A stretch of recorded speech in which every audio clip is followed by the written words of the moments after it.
Test is fine. It works.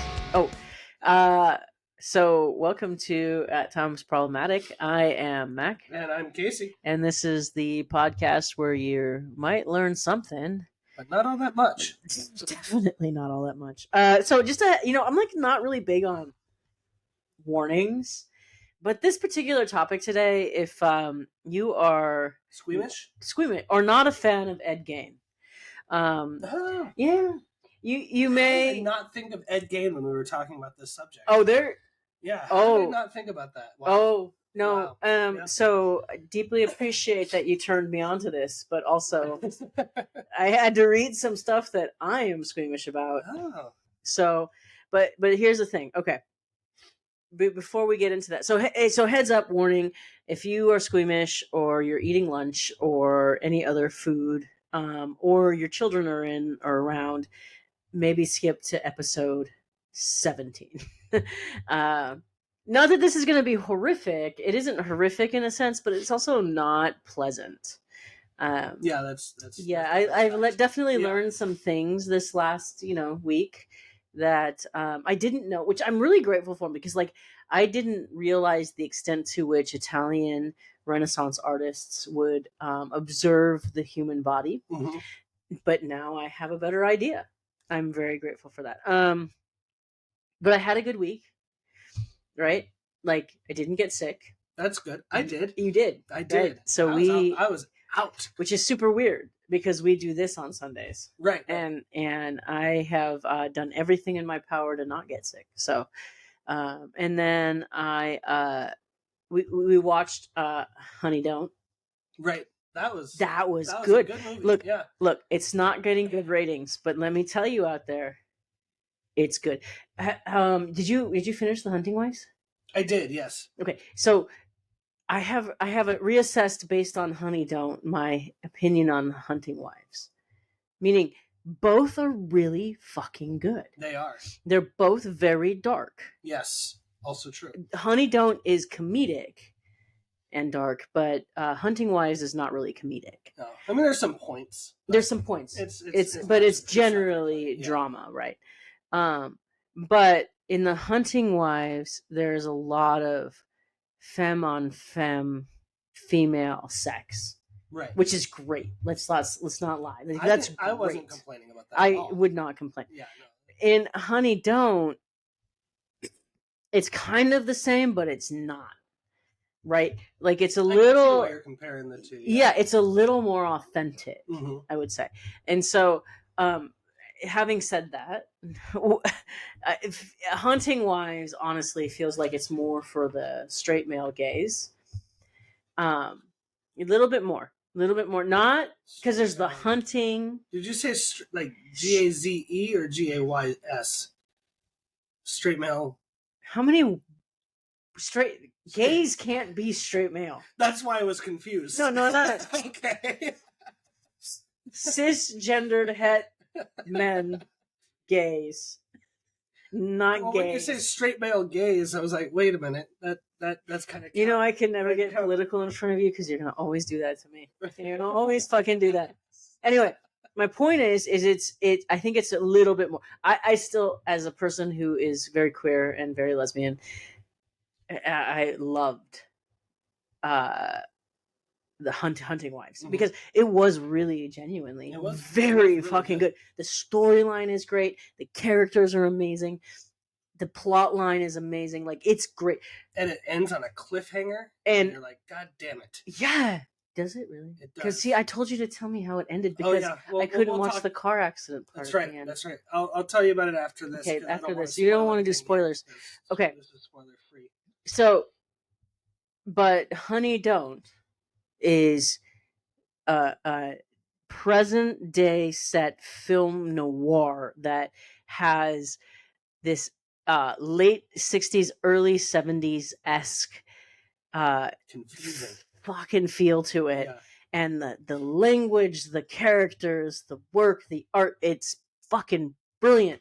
And I had no idea. I thought we were going to watch a shoot 'em up comedy like some of the other films that I've seen. And I was like, this is what it's going to be. But we walked into that and I'm like, hey, let's watch this. And it ended up being genuinely like one of the better films I've seen in a very long time. It was really good. Yeah. Yeah. So that's my story about this week. And my knees are feeling better. So that's a whole That's awesome. Yeah, yes. I can actually walk most of the time, which is great. Which is another story for another time, listeners. I might even cut that out, but I don't know yet. All right. Anything for you this week? I've been sick all week. Hopefully you don't hear me sniffling here. I'm just on the last little bit of it. It kicked my ass for a couple days, but I think I'm better. So nothing exciting this week because really I was in bed for most of it. So okay, yeah, which is okay. Because when you're sick, you should be isolated and in bed. That is what COVID has taught us. That's true. If COVID has taught us nothing else, I know it wasn't COVID, but if it has taught us the pandemic, which means worldwide, has not taught us anything worldwide except for New Zealand. It's not taught us anything else. Fucking hobbits. It's that we should isolate when we are sick. Yeah. Okay. Because when I was working in kitchens, I went 12 years without taking a single day off. And in those 12 years, it wasn't that I wasn't ever sick. No, that's true. No. I as a server and a restaurant manager, I can say the exact same thing. Yeah. But now when I'm sick, I'm like, I'm dead. I'm not dead, but I'm not coming in. Right. Fuck it. So, a couple of notes just as business. One is that we do have a Patreon page, and what Casey and I are deciding to do is maybe a little bit of a like a restaurant esque podcast that is available only to members. Right now, any of the episodes that you get on Patreon are going to be for members only. They used to be all public, whereas these ones are all public.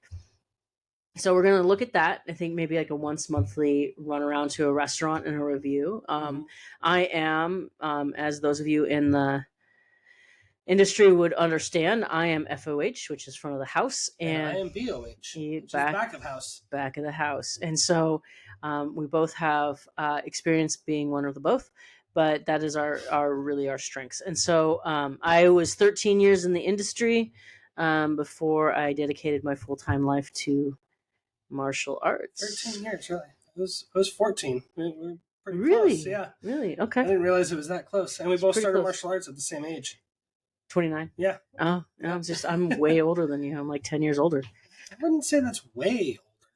It's older enough. It's older enough. To say old. Like a decade is a good, like, older enough. Yeah. But I wouldn't say way older. It's not like you're like in your 90s. True. Also noted, we have intro and outro music. And if we ever have sponsors, we'll have sponsor music to give you a clue that we're going to have sponsors talking. But, that is our friend and close friend Justin, and I did ask him for details on his band, but I did not receive them back, which is not shocking. But by next episode, I know his definitely. Band's name is Hades Machine, so I will do a shout out to Hades Machine. I have seen them live once. They kick ass. They are awesome. So shout out to Hades Machine. Yeah. Who is the music provider. And maybe I'll create just like one audio set where everyone can actually hear the full clip that I have, because it's a fucking awesome clip. Like what you're hearing is just a piece of the clip. Mm-hmm. It's not the full thing, obviously, but it's pretty sick. Yeah. It's pretty sick to have. It's beautiful. I love it. I think it's the perfect intro for us. Yeah, no, I think so too. But anyway, I want to give a shout out to them and say, hey, thank you so much for letting us use that material. And we will do nothing but appreciate it for all of time that we exist. So hopefully is a long time. Which is hopefully a long time. Like I was listening to and I'm like shuffling papers right under the mic, which is great. Which is the other note. We're still figuring our shit out. So we'll figure it out one day. Oh yeah. Yeah. Season 8, 9. Season 25. Yep. It's gonna happen. We're gonna be like what is that show that never ends? Friends, Grey's Anatomy. Both of those have ended. Okay, but what? 48 hours. No, 48 Hours. CSI. CSI is one of them. I'm thinking of the other one that's like CSI. It's 48 Hours. No. Fuck! I see it. CSI and Law and Order. I've never watched Law and Order. Not one day in my entire life. That explains why you didn't get it by the dum dum. But I did understand that dum dum because I've heard it a lot. Of course, that also could have just been Netflix. No, I've listened to a lot of true crime podcasts that has been referenced a number of times. That show just doesn't end, which is fine. I've heard it's a great show. I don't really watch it either. I don't watch it, and it's really unrelated to anything we're talking about. No, in fact, we are talking about being skinned alive. So we're talking about it's kind of related. Could be. Yeah. Depends on the episode. Sure. Right. So I have what you're hearing me shuffle around is my tons of notes that I apparently had upside down.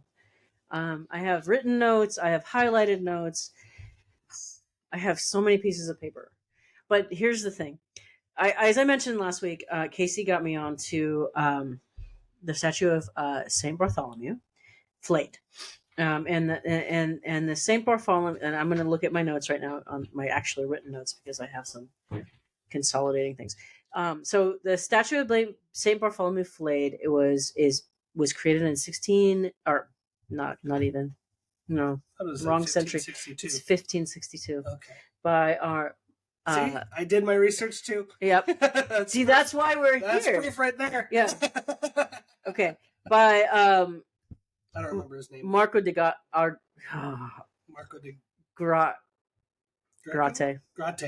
That was close. Agrate. I actually looked up all these names on Google to make sure I was pronouncing them correctly because there's a lot of Italian names. But anyway, so it was 1652, and by this time, Marco was considered a master. Now, there's not too much that is actually known about Marco. I don't know if you found anything, but there's very little. I want to just do another shout out to the person who gave me all of this information, who managed their master thesis on it, and I don't have it in front of me, but it will be in the show notes. They are incredible, and if it were not for this master thesis that actually covers every part of research I would have done on this, it would have been a lot harder for me to get all this information. Wow, so that's awesome. Shout out to you, whoever you are. Yeah. But it will be in the show notes, as well as the information about Justin's band. What is it called? Hades Machine. Justin's band. It'll all be in there.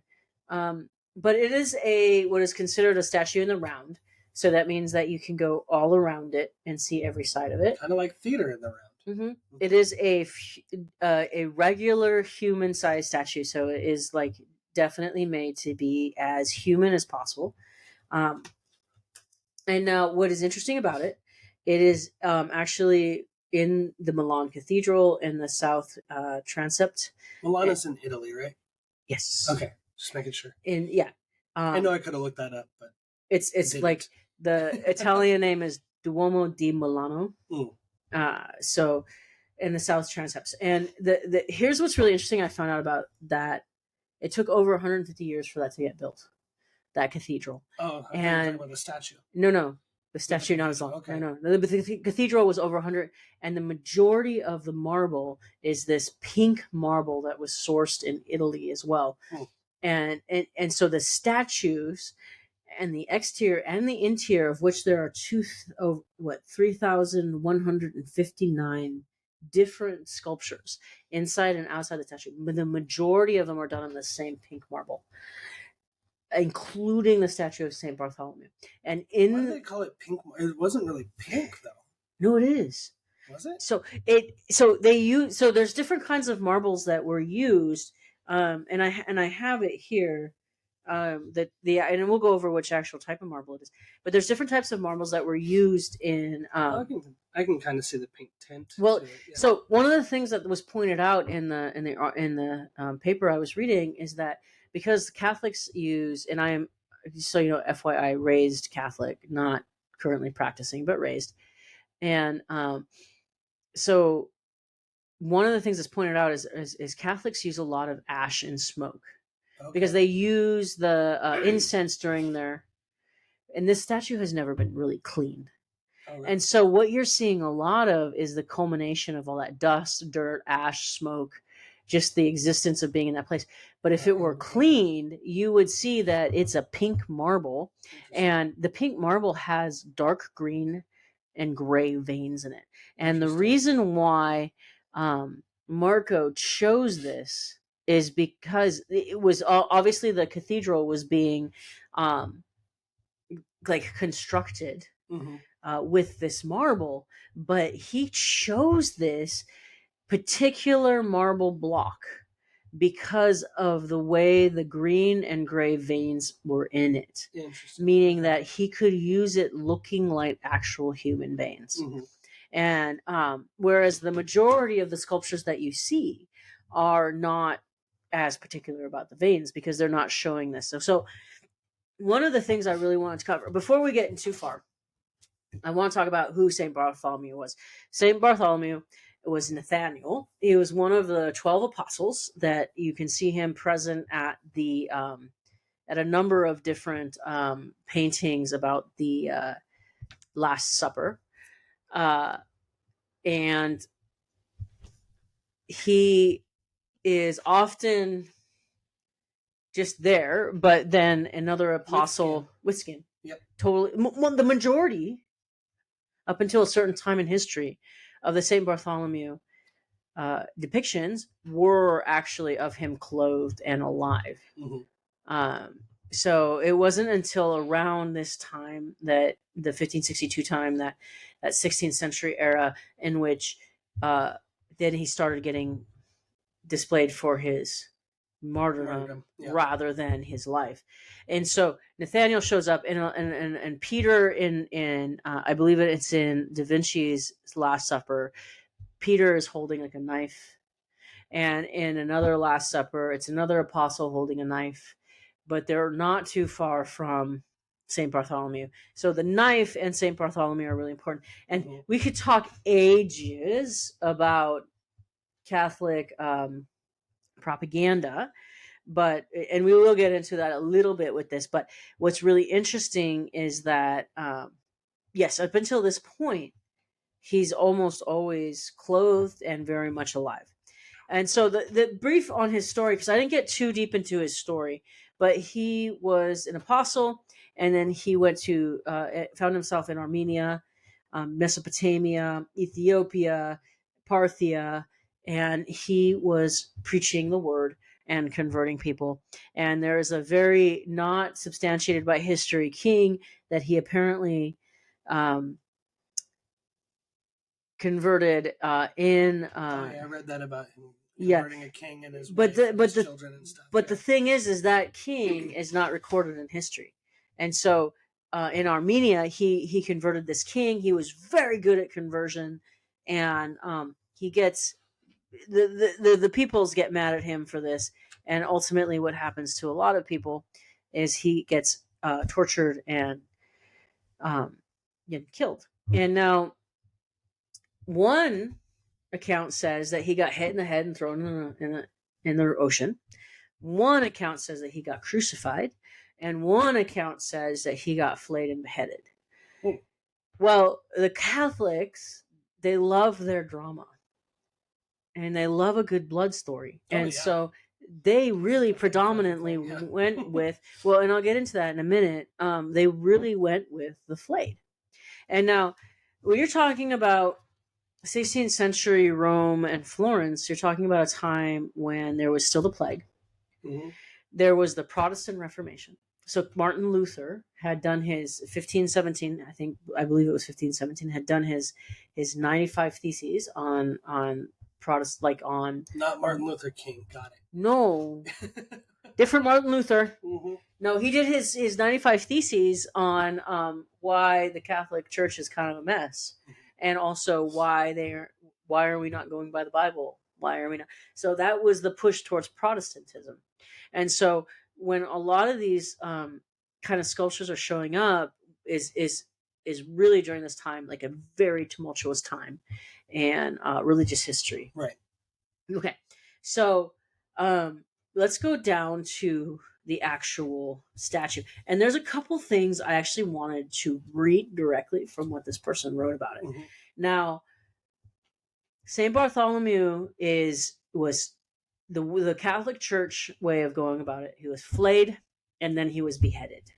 Okay, and then his body, and this is actually history. His body was brought, whether beheaded or flayed or whatever, doesn't matter. But his body was back to Rome in the 10th century, and then he was buried in Rome, and he's buried there today, and he is so it's not so say Bartholomew existed. He was flayed and murdered and martyred around 68 AD. Okay, at the time of the creation of the flayed statue of Saint Bartholomew, he was murdered and killed, but not yet considered a martyr or a saint. I know, isn't that wacky? Oh, okay. Right. Okay. I got confused for a second. I was thinking that he was like hundreds of years old for a second, but I figured it out. So there's this thing, and I'm gonna not lie to you. It's a French word, and it's like I think it's spelled ECORCHE, and I think it's écorché. And I don't know because I didn't look it up, but it means that it's a painting or sculpture of a human with the skin removed. Okay. Okay. So, before we talk about it's fun that they have to come up with their own word for that. Well, it happens a lot. And so here's the thing. This is what we're going to get into right now. Okay. This is the part that got me while I was studying this. And then we'll talk about the actual statue. Okay. So, in order to study anatomy, right, and you have to first understand that being precise about the human figure was exceedingly important to getting hired. If you were an artist during the Renaissance or just after. Right. All right. In order to do that, one must have to study anatomy. So, a number of the artists, they got together with barber surgeons. You know what barber surgeons are, right? So barbers and surgeons. Okay. Yeah. And they would do a trade-off. You draw anatomy and I will let you play with this corpse, basically. Right? Sounds like quite the party right there. Some of them play with a corpse. Yeah, some of them opted for grave digging.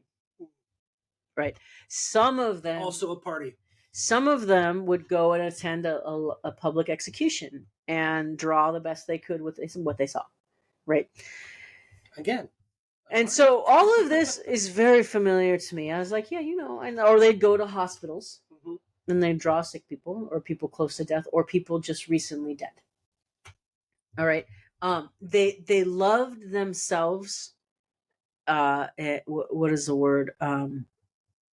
Not a dissection, but wow, the word escaped me. It's when you autopsy. They loved an autopsy, right? Michelangelo learned to do an autopsy. Really? Yes. Interesting. Okay. Yes. Do you know that on the Sistine Chapel, his depiction of Saint Bartholomew with the flayed skin is his own face? He put his own face on Saint Bartholomew to show. I had read that, but I got that confused somehow. Okay. No, it's his own face. It's his own face. And a lot of historians believe it's to show how he was, he didn't want to work he was persecuted and destroyed by working with the Catholic Church, but he was also a latent homosexual. Right. And so he was really like conflicted between his faith and what he wanted in his life. Mm-hmm. And so there's like so many, but that's another story. But his depiction of Saint Bartholomew in the Sistine Chapel is of himself being flayed. Interesting. Yeah, totally interesting. Anyway, but he actually he not only just attended autopsies, he learned how to autopsy so that he could learn how in the internal parts of a human body and the function of you. This is how important it was. Okay, and so I'm going to look this up on my notes here really quick, but there was a guy that Marco knew, and Wow, I didn't even. I know. See, I told you it's Michael. I know. Um, um, Wow, I need to study the Sistine Chapel a little bit more. I didn't realize that there was some. well, you know pieces, that like, Michelangelo didn't even want to do the Sistine Chapel. Yeah, right? no. He didn't even want to do it. He would consider himself a sculptor, not a painter. Yeah, that's right. And so he didn't even want to do it. So you can really, really see where he was coming from, like the way that he was feeling about it. The church or something. Da Vinci, Michelangelo, all of the big ones. Yeah. No, they were constantly commissioned by, or patronized by the church and commissioned from the church, but they did not always want to work for the church. Right. But that was who was paying. Fucking turtles. Guys are fucking Ninja Turtles, man. So there is this guy that Marco knows, and his name is I'm gonna look at that right now. Silvio Cosini. Silvio Cosini is a dude. I don't know much about Silvio Cosini, but I'm gonna read what was written about him. You ready? I'm ready. Prepare yourself. It's good that you just ate dinner. Yep. Well, it won't bother you that much, but I think it bothered me more. Okay. Most things don't bother. So I'm gonna read this verbatim. This quote. Okay, you ready? Yes. Right. I'm trying to get myself ready. One night, he disinterred the corpse of one who had been hanged the day before, and dissected it for art's sake, which we just discussed. As one does. We do. Being an eccentric, and perhaps even a wizard, and a person who believed in spells and similar follies, he flayed it completely, and from the skin treated after a method which he had been taught, he made himself a jerkin, which is like a shirt, which he wore for some time over his shirt without telling anybody, believing that it is a fucking Ed Gain, man. Believing that it had some great virtue, and we've heard a number of cannibalists say that in their times. But having once been scolded by a good father being capitalized, so I mean man of the cloth, right? Mm-hmm. But having once been scolded by a good father to whom he had confessed the matter, he took off the jerkin and laid it to rest in a grace as the monk had commanded him to do. So I think that what we can derive from this is that some of us maybe took some liberties, right, with dead bodies. Yeah. But if you can, did it say who wore the jerkin? Like, was that? No, it was Silvio. Silvio, okay. It was that dude. It was the Silvio dude. So all we know about him is he makes skin shirts. Well, really, he. So, I'm gonna make I'm gonna make a connection that feels uncomfortable to me. For you or me? For me. Okay. So I have it right here, and I just want to be accurate about it. Saint Bartholomew is the patron saint of leatherworkers and bookbinders and anyone that has to do with working with leather. Fitting when you think about it. Also a bit of a slap in the face. Like you were like to think also like true. How good you were at like actually converting people to the faith. You can, if you really did convert a king, you converted a king and his family. That means an entire section of land was Catholic suddenly that wasn't Catholic before. But what you are remembered for is somebody taking your skin off. Right. It sucks. It sucks. Okay. So don't do good, people, apparently. Because it doesn't matter. So you're just going to be known for how you die. So what we have here is a bunch of dudes who are trying to learn to be artists, who know that their money and their livelihood depends on the understanding of human anatomy and the proper execution of it. What's so funny is that after this movement, actually during the time of Michelangelo, the Mannerist movement, starts. And the Mannerist movement is where they elongate the body, they shorten the head, they do all these things to make it look anything but anatomically correct, like anatomically perfect. And the point of that is it is the movement against the perfection, the anatomical perfection of art, Right. and more towards the expression of art. So the colors are more like lighter, pastel, brighter. But anyway, that's yeah, it's just me trying to get away from the reality. Okay. So the other thing that you have to consider is that during this time, they didn't really have morgues, right? And they didn't really have a place to like inter bodies. So a lot of times you're talking about someone dies and they're on your kitchen table. Well, right. That's where we're recording right now. Right. And that's where we just had sweet potato tacos. That's right. And that's like how I'd like to keep it. That's how I'd like to keep it. No corpses on our kitchen table. No paws and no corpses. Yeah.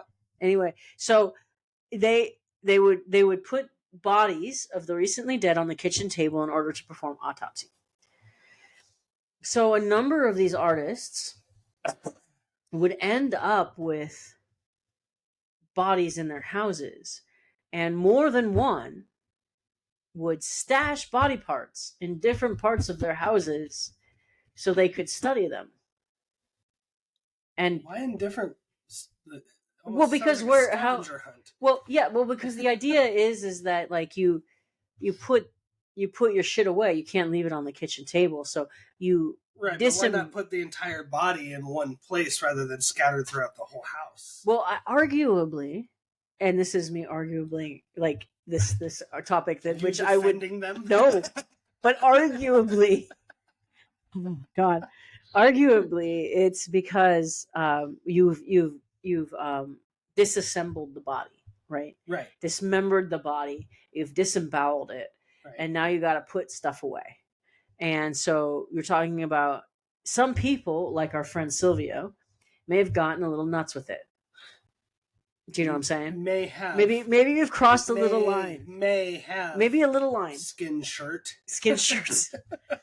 and so I remember we did the Raft of the Medusa. Yes, I remember it very well. Yes. I can't remember the artist right off the top of my head, but he did that. He had body parts laying around, and his friends would come over and complain about the smell.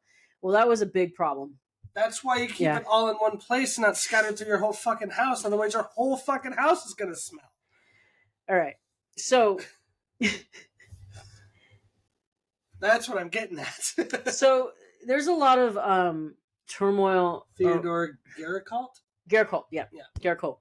Yeah. So there's a lot of turmoil that was happening around the time of the cathedral being built. Religious turmoil. And as you know, that turmoil was often violent. It was often warlike or wars specifically. Religion and violence and war? What?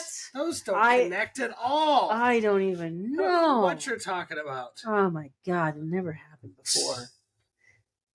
Except it's happening right now. So anyway, I don't think it ever just stopped happening.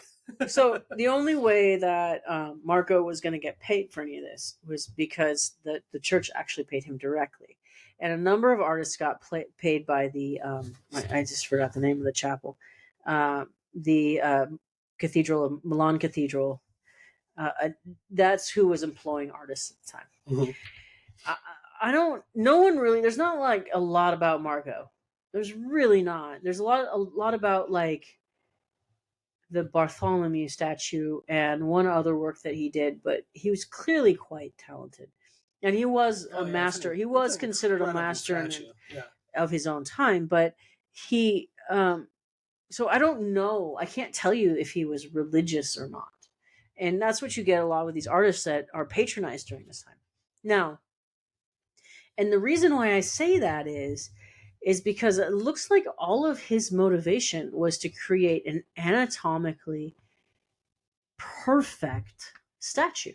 So he took this Saint Bartholomew as an opportunity to show his capability anatomically, and he motherfucking scored. Yeah. No.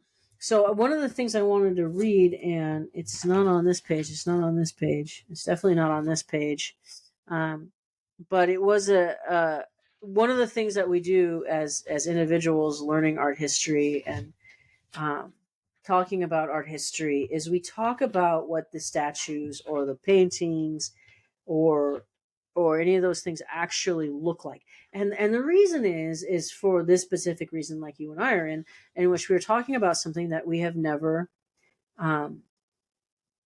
actually looked at. Mm-hmm. Right? We've never been in the presence of, and so I've never been in the presence of a filleted man. No, or a filleted statue. That too. I do actually want to see it though. Like, it's quite cool in my opinion. Right.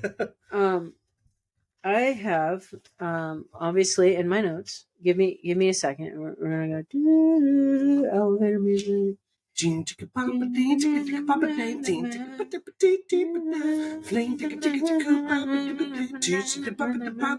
still haven't found it.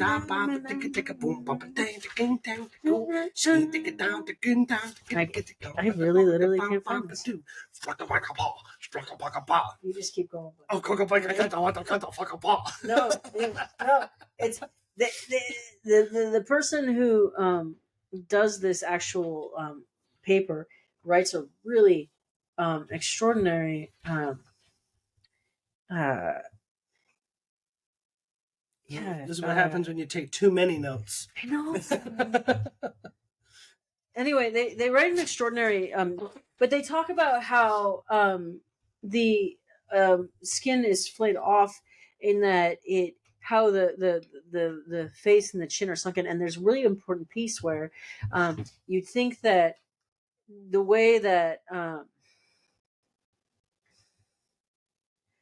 it should be is that there should be no eyeballs, there should be nothing, like it should be vacant of all of that. Eyeballs aren't skin. No, though. but what they did was they did this thing where so the actual human skin apparently can get flayed in one piece. But what you would avoid is the eyelids and ears, because look at the contour of those particular areas. Right. Those particular areas are hard to carve out as one piece. So if you're going to do your one piece, you're going to do that. So here's a couple things. One is that you can flay the skin of the full human body in one piece, but if you look at the hands and the feet, right, you can see that the skin of the hands and the feet is hanging off that area. And the one thing that you want to see the genius of an individual like Marco is that the nails aren't removed. And the nails wouldn't be removed because the nails are hard. Right. So you would flay the skin around the nails. Right. Right. So these little things about the eyes and the ears, it points to that he has seen this situation with flayed skin before and either done it himself or been privy to it or helped with it, because this particular situation has been done in the past. Yeah, and so you can't get this accurate without seeing some shit. No, he literally was present for it. And so when you look at it, and then you go look at the back of his body, and he's got the skin of his head hanging behind him, and the accuracy of how that looks, like it is just as accurate. So it's okay. Oh wow, yeah.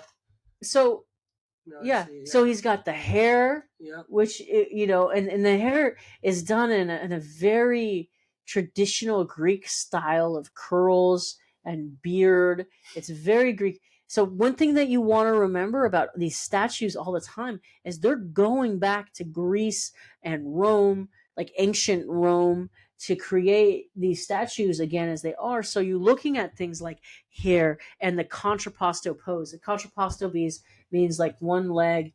You see how his leg is like almost like it's moving in front of him. Yes. And then the other that's where the weight is, right? Mm-hmm. So that's a contrapposto pose, meaning, one leg is in front of the other.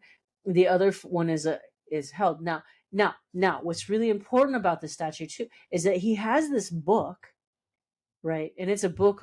It's a floral book. I don't know what the book is about. It doesn't. No one really tells me. What I read is it's actually supposed to be the Bible, or like like when he's preaching, Right, and the knife in his other hand is supposed to be the knife that he was skinned with. right, and but the knife is broken. It's Right. just the hilts now. So yeah, so it's very interesting, and it's very macabre, and the very fact there was a Hellraiser. yeah. So the very fact, as I just read, still trying to find this page, but I just read that Leonardo was estimated to have dissected at least 30 corpses during his life and studied anatomy continuously from 1482 to 1515 between his residence in both Florence and Milan.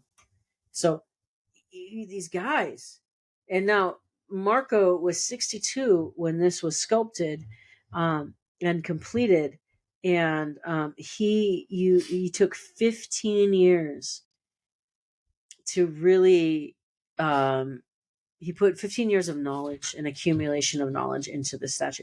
It's freaking fascinating. It really is. This is another quote I wanted to read really quick before we move on, but if Silvio Cosini's human leather jerkin is not just a tall tale, his inclinations to working with flayed skins would be exactly the skill set Marco di Agrate may have been looking for, or perhaps he was inspired by, or in order to envision St. Bartholomew draped in a garment entirely made of his skin. So, one thing it's really important to remember about this time in history, and something that I have to remind myself with some regularity, is that we don't have an information superhighway, right? You have specifically what is present around you, Mm-hmm. right? You have the people you talk to. If you're going to learn about human anatomy, you're certainly not going to pick up a book. In fact, these are the guys that were creating the original books of anatomy. Right. Because they were the ones hooking up with barber surgeons to do it, right? So you didn't have that. You literally had to go to the source to create it. So anyway, the statue still stands today. Apparently, it needs a little cleaning, but and here's the thing I wanted to mention about the propaganda part is during the time of, oh my god, I did not turn off my phone. I turned my phone off. Gee gosh. God darn it. We're going to get this right at some point. One day. But one of the things that, like, I think I really want to point about the propaganda is that you're talking about a time in Catholic and history where Catholicism was in like, it was being questioned. Mm-hmm. This is the first time, really. I mean, there are other times, like during the onset of the plague, where Catholicism was questioned. Right. But this time was the first time that a sect of Christians started to grow, and it was a threat to Catholicism. Entire royal families were created to preserve Catholicism, and what they wanted to create, and one of the reasons why the church was so interested in making sure that certain art was created, was to create it so that the flock or the congregants were given people or idols that they could worship. And Catholicism isn't a polytheistic religion, but it is a polytheistic religion, because if you think about it, there is the one God and the Trinity and all that, but then there's all of these saints. Saint Anne is the saint of teachers, right? Saint Francis is the saint of animals. Saint Bartholomew is the saint of leather workers. Like, you can look into your world and your birth date, and you can see, oh, these are the saints that I connect to because of my birth date. That to me is not a deity, but maybe like, what is it that the Romans would call it when you had like a I'm thinking about the book, a Percy Jackson book. It's like when you have a god mate with a Oh, demigod. Demigod. Yeah. You have like saints are like demigods. Mm-hmm. And they all have these stories. And the more dramatic and bloody the story, right, the more they suffered for God. Mm-hmm. And the more people were like, I can do that. Right. I can suffer for my beliefs. You're talking about people who don't have things, people like it's so fascinating to think about. But the Protestants actually, as they were growing, destroyed so much of Catholic, all of these statues, and this is exactly what the Romans did to the Greeks. Like they they destroyed all this artwork to try to erase this worship that was outside of the Bible. Mm-hmm. And they would not have saints, even though they had not saints, but they had people that they considered important in their religion. So it's really fascinating. It's very interesting. And yeah, I mean, because of our forefathers here, dissecting individuals, I'm sure there's a lot of foremothers too, but we just don't know I only about have them. one dad. I only have one too. Anyway, so we have anatomical manuals now, and we have a tradition of that goes back to Renaissance Italy, and I'm sure to other places in the world as well. I just happened to be studying Renaissance Italy for this one. But yeah, that's the. If you look at, I'm gonna as I release this to YouTube, I'm gonna try and include a lot of pictures of the different sides of Bartholomew. Basically, though, what you're looking at is a statue that is basically a skin dude. It's really in and of itself, which is so funny because you don't have a lot of recreations of that specifically. Like we looked at a few. There are some, Mm-hmm. but it seems almost like it's trying to be hidden. Like it's a little harder to find information on it. Like people actively avoid it. And from what D'Arte, Argrate, Marco, from what Marco really wanted was that this was the prime show of his capability and a really in-depth look at the human anatomy and physiology. Which do you remember? Do you remember like early 2000s that they had that museum show, that traveling show where it was all of the naked, like the skin, the human body. Yeah. Do you remember what that was? I remember it, but I don't remember what it was called. But yeah, it was like all of something body. Yeah, it was like a body exhibit. Like a body exhibit, and then it was. Statue should have gone on tour with it. Yeah, because it actually reminds me of that. But that came under, talk about true crime, right? That came under a lot of speculation because what they found was that the people who were donating their bodies were not actually donating their bodies. Oh. Yeah, which is why you don't see it today. Yeah, it has been a while. Yep. Yeah. I think it was called Bodies, wasn't it? I think it was just called Bodies. Yeah, and it was like it was just called Bodies. The process by which their internal organs and everything were shown was plasticization, or plasticization, something like that. I have no idea. Okay. Well, I never went. I never went to the bodies exhibit. I never went because I'm not that interested. To be honest, I don't need to see that. I don't need to know that's what's going on underneath me. I know I know enough. Mm-hmm.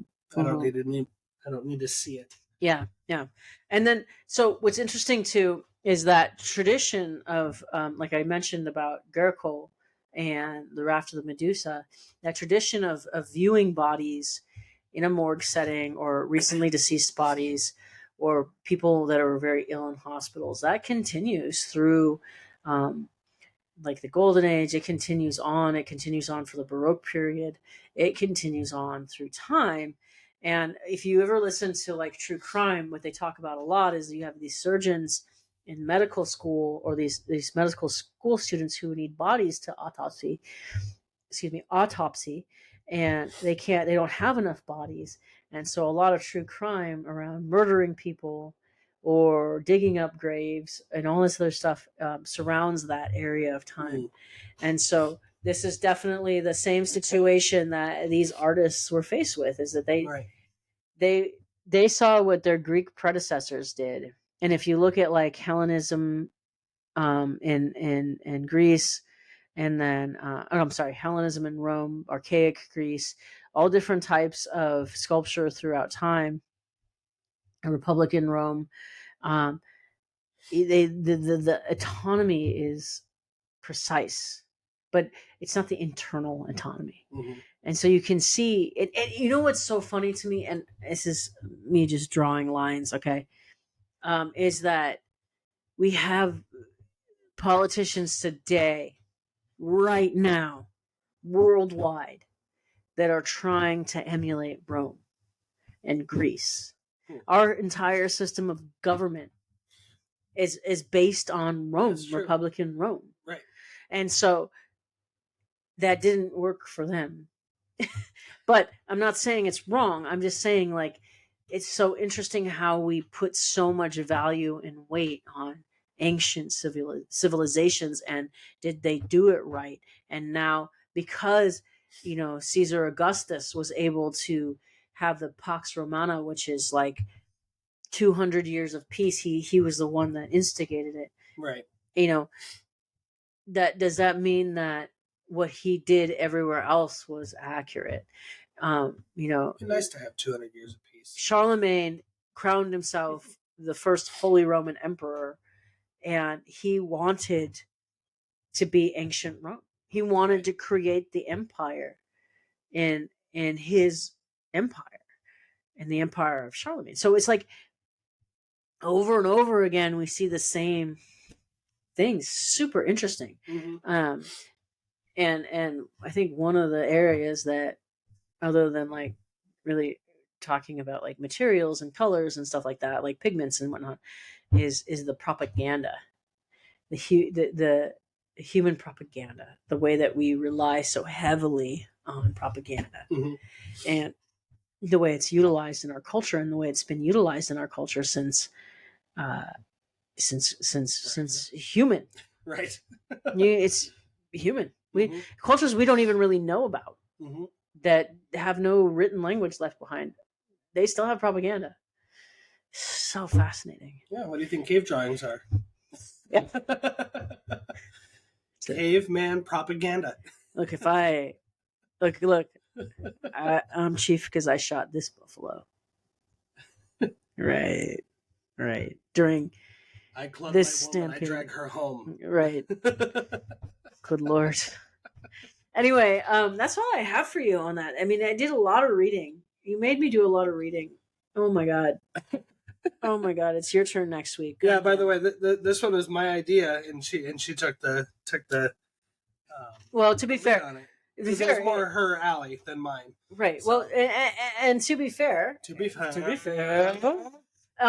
was also like I didn't have something in my pocket, right? So it actually worked. Like I haven't been really studying anything that I would say is like, oh, that's I just happened upon the statue on Instagram, and it looked cool, and I was like, and I read a little bit, and I was like, oh, interesting, and I said, hey, we should do this someday, and she's like, I'll do it next week. All right, cool. Yeah, and I'll definitely shout out whoever that was that wrote that paper. Is 106 pages long. It's very detailed and very well thought out, and she does an extraordinary job. And I'll definitely have it in the show notes for you, because it was the only reason. Like, I looked up a lot of stuff, but that was the only reason why I got like a comprehensive history and breakdown. That's and it was because she looked at everything kind of around the situation, and then made very educated connections between different things, and that's what created it is so interesting that you have, during a time in life when there are records that are being kept, like of inventories of art, of artists, of like records and records, is that you have no record of this one who was a master artist, right? And he clearly didn't write about himself and preserve it. But then you also have to keep in mind all of the time in history when there was an invasion and shit, massive amounts of shit got destroyed, burned down, stolen. Like, you're finding artworks. Like, we found there's I think there's a Gentileschi, Artemisia Gentileschi, who's a 1700s, I believe, Italian painter who was a prolific painter. She was and a master on her own, especially during a time when women were not considered masters. But she recently surfaced in 2014 a painting of hers that is called "The Ecstasy of Magdalene," or the Magdalene Ecstasy, and it's this beautiful, gorgeous painting, and it sold for over a few $1,000,000, which was like the highest amount that a woman's painting has ever been sold. But anyway, they attributed it back to her, which tells me that if she was, around if it was the 1600, like the 16th century, and we're in like the 21st century, right? God, that's 700 years ago. Mm-hmm. 500 years ago, 600 years ago, 600 years ago. The 21st, it's 5th. 600 years 600 years ago. We got it. I'm not studying to be a mathematician. Okay. Anyway, it's 600 years ago, and it's just resurfaces. Mm-hmm. That just tells you how much art is lost. It's just fucking lost. It's in somebody's fucking back, shed, just sitting there, and dude has no idea that they have it. Like, right? Fucking brilliant to me. Anyway, that's me rambling. I'm rambling now. We've almost made it an hour from your rambling. Ramble on. That's brilliant. That's brilliant. Thank you. You're welcome. All right. Do we have anything else we want to say? I don't think so. Yeah, we'll definitely add pictures of the Bartholomew, because it's really worth a look, because it's really incredible. Yeah. It's a skinned man holding his own skin as a cloak. Well, now I want to go clean it. I was telling you that clean it? Yeah, because it hasn't been cleaned. Right. I'd get paid for it, though, because getting to Milan is not cheap. No. Nor do I have the skill set yet. I'll go with you. Okay, I'm sure you would go to Milan. I'm sure you won't argue that. No, I would not. But no, I get to learn how to clean gravestones. Tomorrow I get to learn that. So I'm going to tell you all about it. I'm going to tell you all about it. Yeah. I'm pretty sure that's going to be like the first half of next week's episode. Probably is going to be. I have been looking forward to this shit. I have been looking forward to it. So I get to go up to the cemetery here. What? It kind of gave me an idea for next week's topic. We'll see. Okay. I need to look into it a little Well, in future episodes, we hopefully will have next week's topic. That's true. But we don't have it this episode, so meh. I might, but we'll see how dark we want to get next week. Oh, God. I barely made it through this one, maybe Casey. that'll be a season finale. I don't know. You remember when we did, like, Saint Serapion? Saint Serapion, which one is that? The Martyrdom of Saint Serapion, Zurbaran, Francisco de Zurbaran. And he did this beautiful portrait of a dead Saint Serapion. And he was really actually captured by pirates, tortured. Oh, that's right. Yes. And then beheaded. Yes. And in this beautiful portrait that Zurbaran does is like he's like, I'm sleeping. And there's like not a drop of blood. Yeah. Do you know the story behind it? And you're like, holy shit. Do you know? And one thing I forgot to mention on that statue of Saint Bartholomew is that there are actually incisions on his neck. Is it really? Yeah, and they're anatomically, they're correct enough that if those incisions were actually followed through, it would have beheaded him. Like that's how precise he was with the. I forgot. You can't. I don't know if you can see him. It's kind of blurry. Yeah, there's incisions on his neck where you would need to make incisions to behead a person. Who figured out that you can skin a person alive with one fillet of skin? These dudes, they were literally hanging up bodies. They were hanging up bodies. Literally, like some of the stuff I read, they were hanging up bodies and skinning them. Jesus. And they had to do it within a certain time frame because the gases that a human body would emit would eventually cause decay. So then things would start to not be real anymore as far as like real living human. So yeah, these guys were like a whole nother level. I had read somewhere that St. Bartholomew, when he was being skinned, he was still preaching until, he was no longer alive. But there's 3 ways that he might have died. Right. Also true. Yeah. He could have just been knocked out and thrown to the fishes, but we don't know. Yeah. That's boring. Yeah, That's a really, boring story. Yeah, that's. Yeah. Okay. Anyway, I love pirates, but. yeah. Anyway, so we're gonna leave it here for next week. Yeah. So, get luck, And carefulness. and we'll see you next week. Try not to get in trouble. Don't skin anybody. Definitely don't skin anybody. No.